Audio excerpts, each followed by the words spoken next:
Je vous salue dans le merveilleux nom de notre Seigneur et Sauveur, Jésus-Christ. Je rends grâce à Dieu pour cette grande famille que vous formez, unie par la foi, l'amour pour la parole et le désir de marcher dans la lumière de l'Évangile. Merci de contribuer à faire de cet espace un lieu de communion, de réflexion spirituelle et de croissance. Aujourd'hui, nous allons plonger ensemble dans un thème essentiel, le jugement des nations, l'Apocalypse et la justice divine. Un sujet qui interpelle nos cœurs et nous pousse à nous préparer pour les temps de la fin. Pour bien comprendre ce thème, il est impératif d'établir dès le départ que Dieu est un Dieu de justice. La Bible déclare « Il est un juste juge, un Dieu qui fait justice chaque jour » Psaume 7h11. La justice divine ne ressemble pas à celle des hommes. Elle est parfaite, immuable et fondée sur sa sainteté. Quand nous parlons du jugement des nations, nous faisons référence à l'aboutissement de l'histoire humaine, où Dieu établira définitivement son règne et jugera les peuples selon leurs œuvres. Dans l'Apocalypse, l'apôtre Jean nous donne une vision saisissante de ce jugement final. Nous lisons que tous les morts, petits et grands, se tinrent devant le trône. Et des livres furent ouverts, Apocalypse 20h12. Ces livres représentent les œuvres de chacun, et un autre livre est mentionné, le livre de vie. Ceux dont le nom n'est pas écrit dans ce livre seront jugés selon leurs actes et rejetés.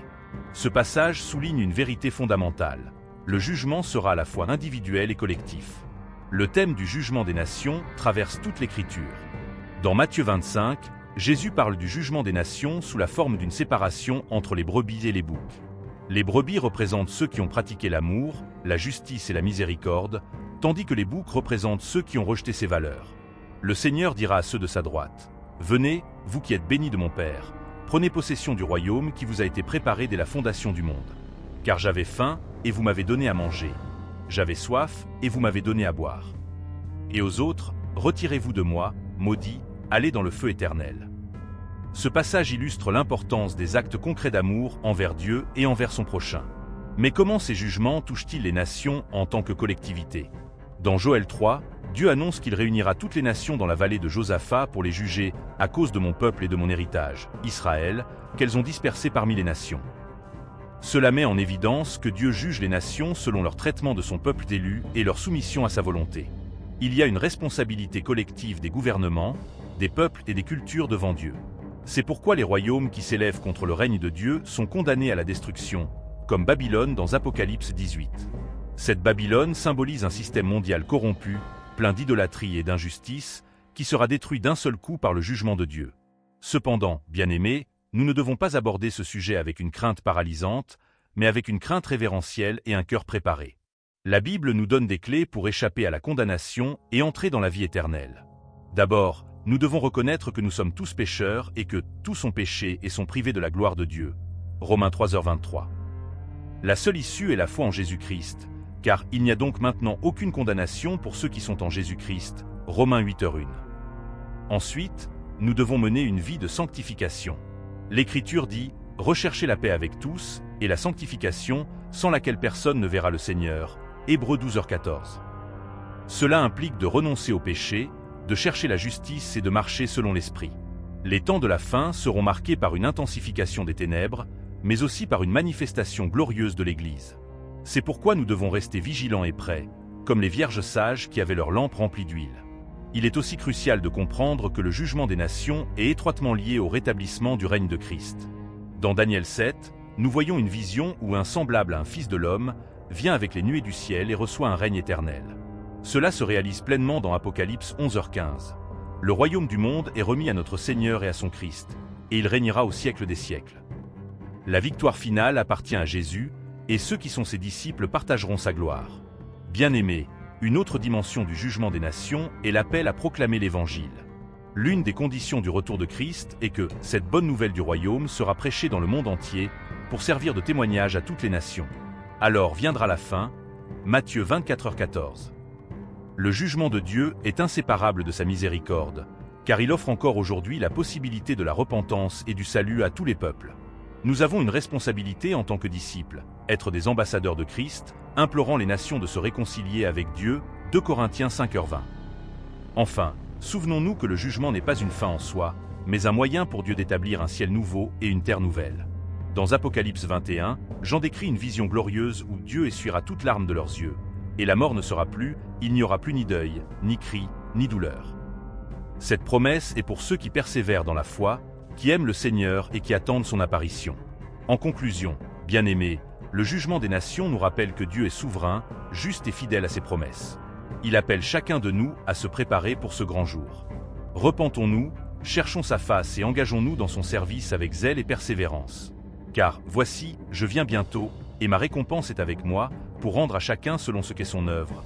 Apocalypse 22h12.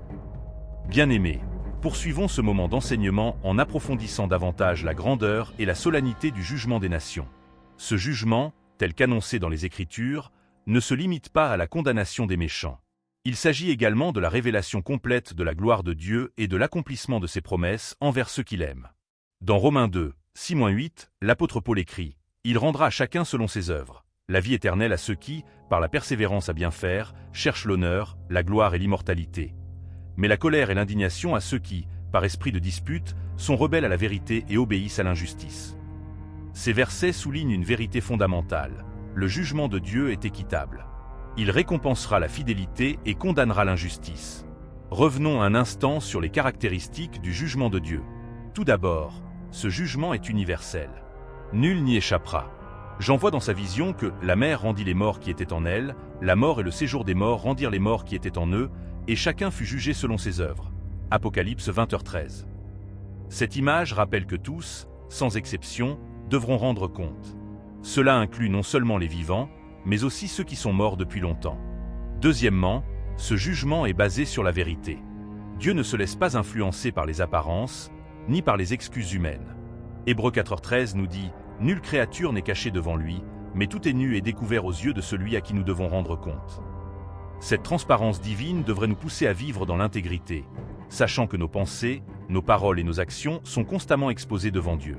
Troisièmement, le jugement de Dieu est définitif. Contrairement aux décisions humaines qui peuvent être révisées ou corrigées, le jugement divin est éternel. C'est pourquoi Jésus avertit « Ne craignez pas ceux qui tuent le corps et qui ne peuvent tuer l'âme. Craignez plutôt celui qui peut faire périr l'âme et le corps dans la géhenne. » Matthieu 10h28. Il n'y aura pas de seconde chance après le jugement final. Cela nous amène à une réflexion cruciale. Comment nous préparer? D'abord, en embrassant pleinement le salut offert par Jésus-Christ. Dans Actes 4h12, il est écrit « Il n'y a sous le ciel aucun autre nom qui ait été donné parmi les hommes, par lequel nous devions être sauvés. » Seule la foi en Jésus nous donne accès à la grâce qui nous préserve du jugement éternel.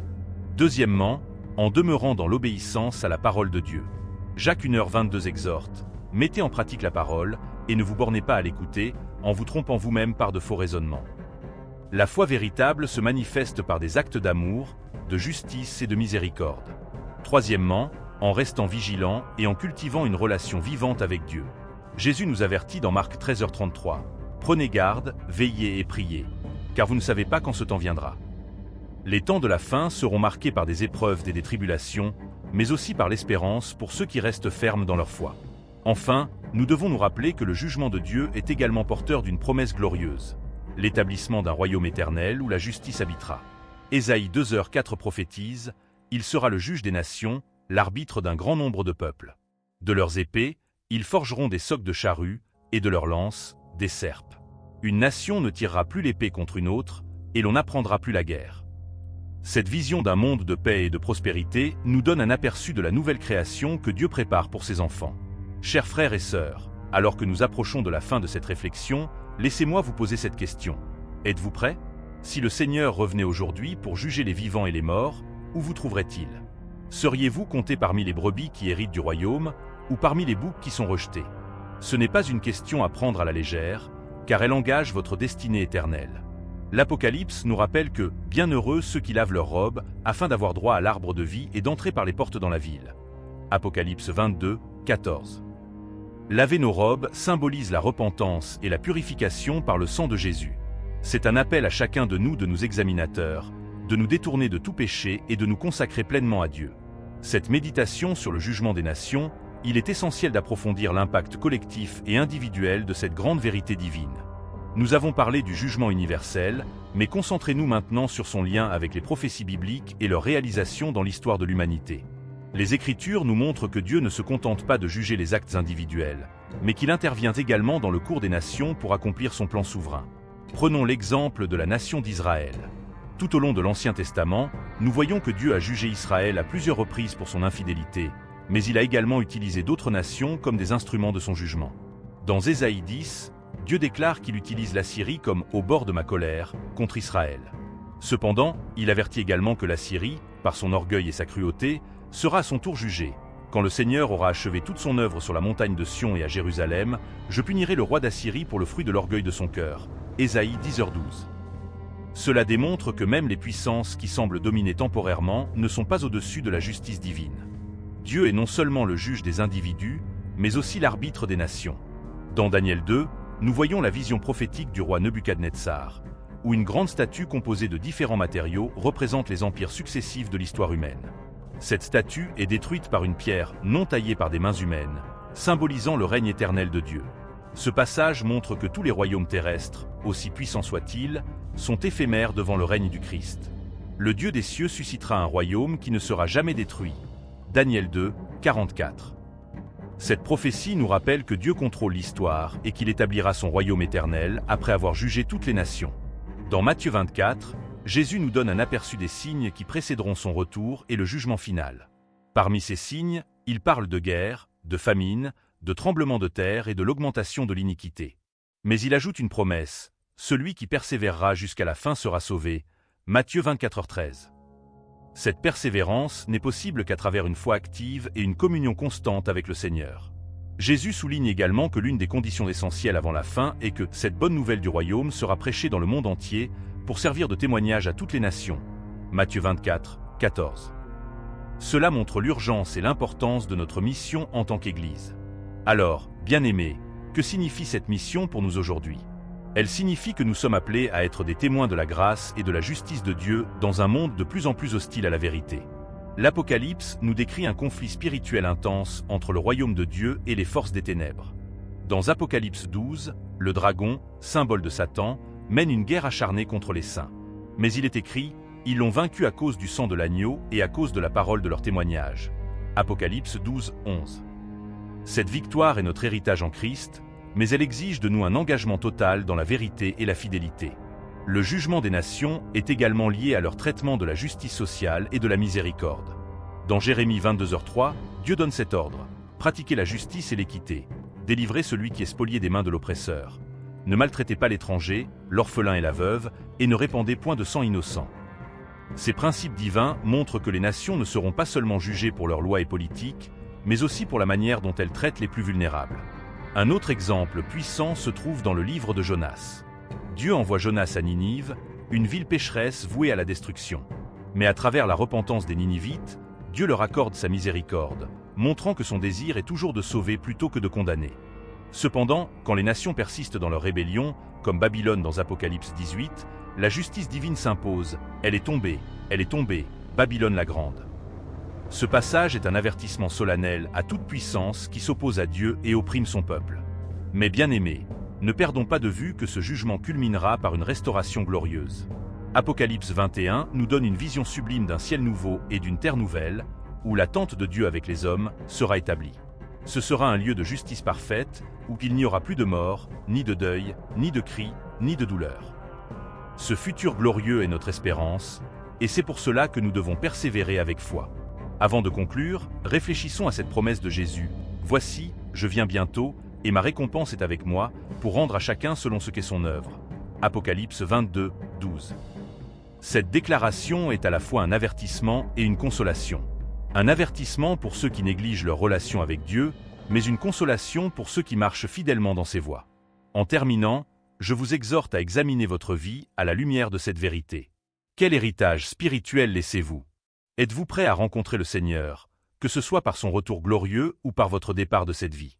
La réponse à ces questions déterminera votre place dans l'éternité. Prions ensemble. Seigneur Tout-Puissant, nous te remercions pour ta justice et ta miséricorde.